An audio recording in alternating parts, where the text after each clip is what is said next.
In a previous video on non-negative voting method or NNV, we had discussed how the voting system levels the playing field and provides an opening for non-polarizing third-party candidates, particularly in comparison to approval voting and ranked choice voting methods.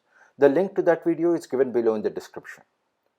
Anytime we talk about creating an advantage for third-party candidates, we have to, in parallel, also address the issue of spoiler effect, because they are in some sense two sides of the same coin.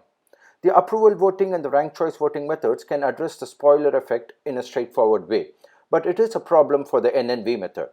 So, what is the spoiler effect?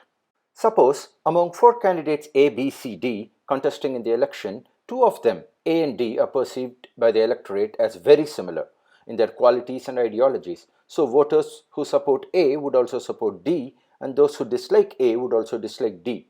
That is, there will be a common group of supporters and opposers for both of them. Let's say A is perceived as a stronger candidate, significantly more popular than D. Then in plurality voting method, most of the voters who like both A and D would avoid voting for D because they would view D as taking a share of A's votes, because of which A could lose. Now consider a different scenario where A and D are equally popular. That is, they are similar and equally strong. In some sense, they are identical candidates. Now, their supporters would split the votes between A and D.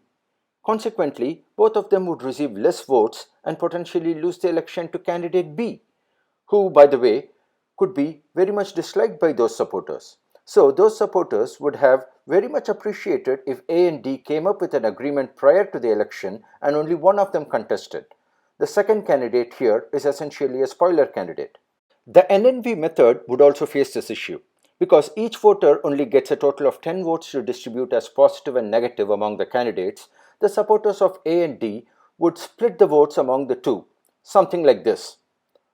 Let's say that the net positive and negative votes are equally split among A and D, which would be half the value of their combined positive and negative votes respectively.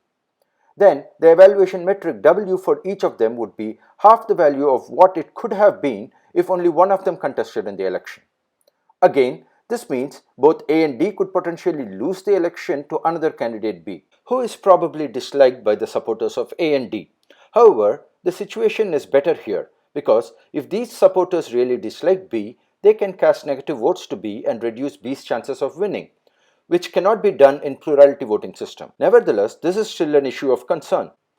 This issue doesn't exist in approval voting method. The common supporters would approve both A and D. They wouldn't have to choose one among them and split the votes. Similarly, this issue doesn't exist even in ranked choice voting. Among the common supporters, some would give rank 1 and rank 2 to A and D respectively, and others would give rank 2 and rank 1 to A and D respectively. If either of them get eliminated at some stage of counting, all their rank 1 votes will essentially be transferred to the other. So the common supporters would be satisfied. The nice feature of approval voting and ranked choice voting methods is that they do provide some advantages to the third-party candidates, better than plurality voting for sure, yet they are not vulnerable to the spoiler effect. As a simplification, we took A and D to be very similar, but in real life the candidates would only be partially similar, and the set of common supporters would be those who lie in the intersection of both their support groups. One group could be fully contained within the other like this, if A is stronger than D, or the groups could be overlapping like this. In NNV method, there is a simple way to measure how similar the candidates A and D are based on the votes that are gathered. If they are significantly similar, then we can propose a potential coalition between A and D, meaning we can combine the votes of both the candidates and treat them as one candidate. If they are significantly similar, then they will quite likely be compatible with each other. Now, how can we measure this similarity? We can measure it only based on the likes and dislikes of the voters, because that's all the voters are expressing. If a voter I casts positive votes for both A and D, say PIA and PID, or negative votes for both NIA and NID, then that voter considers A and D to be similar. But if the voter casts positive for one and negative for the other, PIA and NID, or NIA and PID, then they are not considered similar.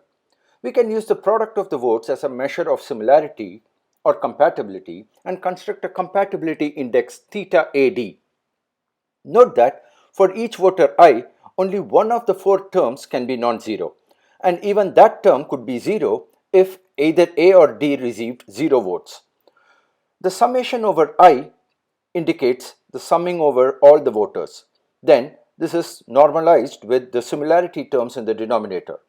In the unlikely possibility of both numerator and denominator vanishing, we shall take the compatibility index to be 0. Please pause the video briefly to convince yourself that this is a reasonable definition for the compatibility index. Some might argue that when a voter casts negative votes for both A and D, although A and D are considered similar and compatible, the voter dislikes both of them and would therefore oppose their coalition. So to avoid confusion, in the definition we can just ignore the second term, both in the numerator and in the denominator. There is really no uniquely correct way to define this compatibility index. All we need is the property that if no voter casts opposite votes for A and D, that is positive for one and negative for the other, then the terms with the minus signs vanish and the compatibility index will be 1, its maximum value. Else, it will always be less than 1. This compatibility index should be calculated for every pair of candidates, but for continuing the explanation here, let's just stick to A and D. The next step is to add the net positive votes of A and D as the positive votes of the coalition and the net negative votes of A and D as the negative votes of the coalition. Then plug them into the formula for the evaluation metric W, then multiply this with the compatibility index as a discounting factor since the compatibility need not be perfect. Finally, if this value is greater than the evaluation metric of all other candidates, then the coalition of A and D wins, meaning this product is the effective evaluation metric of the coalition. To gain some clarity, let's say A and D received the same number of net positive votes and same number of net negative votes. Then their coalition will have twice their individual positive and negative votes. And the W value of the coalition would be twice their individual W values. So, as long as the theta is greater than 0.5, the final value of theta multiplied by W will be greater than the W's of the individual candidates. This means that the candidates would benefit from forming a coalition when their compatibility index is just over 0.5. This may not be very appealing, and we may prefer to make it harder for the candidates to benefit from forming coalitions. One way to achieve that is by increasing the power of the discounting factor. For instance, use the square of the compatibility index. Then it turns out that equally strong candidates can benefit from a coalition only if the compatibility index is greater than 0.71. Further, we could also explicitly impose a threshold value for the compatibility index, say 0.8 or 0.9, and only allow the candidate pairs above that threshold to form a coalition. At this point, it is not clear which would be an optimal way to implement this post-election coalition. However, for now, the simple point I want to drive in is that the NNV system has the tools required to address the issue of spoiler effect through the proposal of post-election coalition by defining the compatibility index. Now, the voters can more freely vote for a weaker preferred candidate without worrying about wasting their vote on a spoiler candidate, since there is a potential for the weaker candidate to form coalition with a stronger candidate and win. I should emphasize that this shouldn't be confused with the coalitions that happen in parliamentary forms of governments in countries such as Britain, India, or Israel, wherein after the elections, different political parties composing of representatives elected in various districts would form a coalition to establish majority government. But here, we are talking about a single seat election and a joint winnership of two candidates contesting in the election. And most importantly, this coalition is voted for by the voters. Finally, one can be skeptical on how practical it is to have two candidates as joint winner for a single seat election. Would they cooperate in performing their duties after winning? Would the candidate with the larger vote share be the leader and the other one would be the subordinate? I do not have answers, but these are rather straightforward issues that can be sorted out by mature politicians. Politics, after all, is about making concessions and negotiations.